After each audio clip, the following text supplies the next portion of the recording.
Hello friends, இந்த வருஷம் தான் முதல்ல பலாப்பழமே சாப்பிடாம இந்த சீசன் முடிஞ்சு போச்சு அப்படின்னு நினைச்சிட்டு இருந்தேன். ஏன்னா மழை வந்தா காயோட டேஸ்ட் மாறிடும்னு சொல்லுவாங்க. ஆனா லக்கீலி எனக்கு ரெகுலரா பால் வாங்குற கடைக்கு பக்கத்திலேயே ஒரு ஃபார்ம் வச்சிருக்காங்க. அவங்களோட மரத்துல இருந்து காய்கள் இருந்துச்சுன்னு சொல்லி அவங்க கிட்ட சேல் பண்ண கொடுத்துருக்காங்க.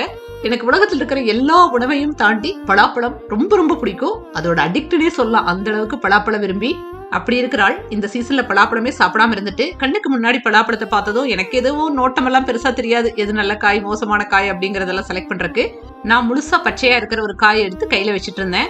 ஆனா எனக்கு முதல்ல ஒர்க் பண்ணிட்டு இருந்த நேபாளி மெய்டு அதை பார்த்துட்டு அவங்க வந்துட்டு இதுக்கு எடுத்துட்டு போறீங்க, இதுக்கு பதிலா அந்த பழத்தை எடுத்துக்கோங்கன்னாங்க. ஒரு பச்சை கலர் கூட லைட்டா ப்ரௌன் கலரும் மிக்ஸ் ஆன மாதிரி ஒரு காய் தான்.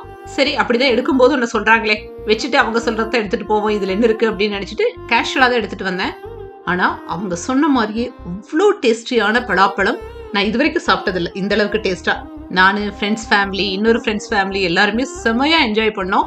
அப்பதான் எனக்கு தோணுச்சு, ஒரு சமயம் அவங்க சொன்னதை கேட்காம எனக்கு பிடிச்ச மாதிரி ஒரு சாய்ஸ் நான் எடுத்துட்டு வந்திருந்தேன்னா ஏமாற்றம் ஆயிருக்குமோ அப்படின்னு.